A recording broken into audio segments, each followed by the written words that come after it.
Good morning, welcome to Morning Outlook. This is Kim speaking on Friday the 5th of October of April. There you go, wishing the months away. So let's have a quick look at news events today. Really, it's all about non-farm payrolls, which come out at 1:30. Well, we've got the US non-farm payrolls, and we've got the Canadian data, so just be careful if you're trading the crosses with the Canadian as well. It could be a bit of a ride. Anyway, we yesterday we had a load of speakers, and this is quite important.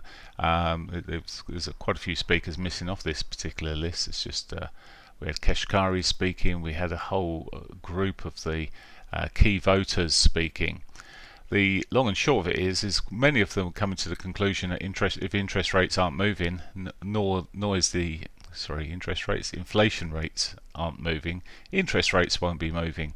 So it's slightly different to what markets are pricing in, and hence why we're seeing the jitters in the equity markets and the markets in overall. So today, as I say, it's all about the US data there. We do still have a couple of Fed speakers later, and the more these speak and the more they're sort of putting over their point. As I said yesterday, when we saw these moves that we'd seen the sort of euro recover against the US dollar quite so much, I was wary, and I am wary about it now. Of course, non-farm payrolls may come out and show us a different picture altogether, but if there's anything there that's bullish, I expect that we'll see what's showing up technically here on the likes of the euro dollar. I expect that we'll see a bigger ride on it. Now, of course, we'll have to wait and see, but you have got to compare with what you're trading here. The Eurozone, there's a much greater potential of a cut in June now than there was a US cut in June. It is slowing up a little. So anyway, there we go. So today, non-farm payrolls, it's the key figures to be watching. Looking at the technicals then, euro dollar starting off with, yesterday it gave away a lot of the gains it had made in the day. It's obviously still up on the week. Looking at it, of course, it's shaping to the downside there. It's showing like it's had a reaction to the monthly pivot. It's put a lower high in on the lower time frames here. It's put some lower highs in, catching a bit of a bounce at the moment. It's a bit of an in-betweener at the moment. It's not hit either the daily pivot or its S1. Break of the S1 makes a much higher probability of seeing the S2 hit, providing we don't see the pivot hit. But of course the pivot's a draw. We didn't see yesterday's pivot hit either. Now these are quite strong draws, and we don't always see them hit the same day. If you wait, when it's so far away as it was in this particular occasion, it can be the next day before you get the hit on the pivot. Anyway, we'll see what happens. At the moment, it's a bit of an in-betweeny. The pound, similar situation here in terms of the pattern that we're seeing, looking more bearish this morning at the moment. Coming off here, it's already back below its weekly pivot, looking soft. Coming down to the hourly, again all quite negative sitting here at this stage. Again, lower highs putting in there, so short-term structural changes in the market there confirm lower highs, but we're yet to see on the larger time scales a more significant correction. We would need to see a break of these absolute lows here to see that, but for now it is looking, as I say, short term at least, bearish, and on this bigger picture it's still quite bearish looking. It hasn't structurally given us a higher low on this bigger time frame, so it's sitting there still on it in its bearish zone. If we were to be drawing trend lines across these markets, you'll see that it's away from it hasn't yet broken the trend line either, so it's still in that downward trend. US dollar yen, this is a bit of a weirder one in terms of yesterday. It held on, the yen held on its gains against the US dollar, which I'm not surprised at. I think at some stage this is going to roll, but when is the matter? The question even. Very choppy and ugly on the 4 hourly, so for me it's not tradable at the moment. It will come. Aussie US dollar, another one that's gone really quite bitty. Same sort of, well, not really same, similar price action in terms we saw the move up there. It held on to more of its gains against the US dollar yesterday. It is off a bit this morning again, so we're seeing that sort of pattern that we're seeing with the euro and the pound, but maybe just holding up that little bit better. But again, the price action itself, well, this has actually hit the daily pivot. Yes, one could be a mover at some stage, but I'm expecting on these markets that they'll consolidate for most of the morning. We might get a bit of a kicker. We sometimes will see a kicker first thing, first hour, 8 till 9, and then it will dull down.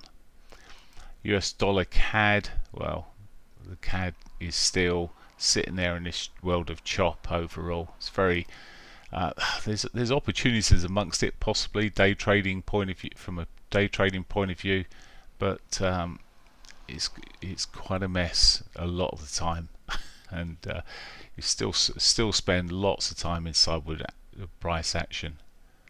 So patience today, and of course a double whammy there, because we've got the US non-farm payrolls and the Canadian employment data as well, non-farms as well for them. New Zealand dollar, this is one of the cleanest ones. Didn't actually, came short of setting my little trigger yesterday to make me alert that it was turning round, but it's done this nice 4-hourly picture coming into that monthly pivot almost. Broken down here since, giving us a lower high, which is clearer on here, but again we're seeing on the likes of the euro and the pound, we're seeing here, I mean, this is more euro-y in terms of it's at the moment looking like perhaps we'll see a bit more of a bounce from where it is, but all things could be changing this afternoon.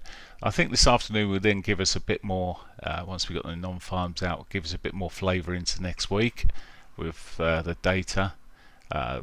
Good jobs, high earnings for those jobs, and I think we'll see the US dollar strength regain its sort of stronger move, and we'll see a continuation there. Swissy, it's one that's a bit like the yen, it's just holding on a little bit there. It's pulled back there, so lower highs kicking through here. Swissy got the potential maybe of strengthening a little bit more still, but overall, as well, the yen is the one that I see strengthening. I was talking yesterday about the Swissy yen as a possibility on the bigger time frames here, but I'm waiting for it to set some sort of alert at the moment. It's just not set. It's just not coming off at the moment. We need something more significant. We need to get rid of these non-farm payrolls and get into normal markets, and maybe we'll see something set up there, but at the moment it's just consolidating. Right, okay, that's it on the Forex side of things. Let's just have a look on gold. So gold yesterday had picked up, but fell backwards. It's off a little bit at the moment. I know there'll be people coming into these markets trying to short this. Why, I would argue, because every time we saw it earlier in the week and it pushed up higher. This is not really giving us much. It may have given us a slight divergence on the 4-hourly time frame there, which could be an underway move. But it's so early in any real trend for the change of the trend. It does look, there are softening signs here, but it doesn't mean to say we need to be the first in, and I certainly wouldn't be on that. It's just too risky. Oil still pushing up here, pitched up again yesterday quite solidly. If you look at it through here, it's actually kicked in quite late here at 6 o'clock by the time it actually got the kicker, but we're seeing sort of these, well, we're seeing these geopolitical aspects going on, which is causing a lot of this. And of course there were meetings yesterday. Oops. S&Ps So coming off yesterday quite solidly. They don't like what the US speakers, the Fed speakers, are saying at the moment, and it is coming off, correcting into its 4-hourly 200. Whether this will hold, we'll see. Yesterday things held up for a while in the afternoon there and pushed through. Was it yesterday? That was Tuesday, wasn't it? Beg your pardon. And pushed up, but had continued to push up even. But we saw that sell-off yesterday. The Fed speakers certainly ain't giving it or aren't making the sounds that the markets want to really hear. Seeing this across here, the Nasdaq the same, similar price action. So a bit of a correction. Again, though, just because we've seen a few days off doesn't mean to say it becomes for me anyway. I know there'll be plenty of people going in there shorting, and some will make some decent short-term money and maybe even some long-term money before they give it all back when it starts rallying again.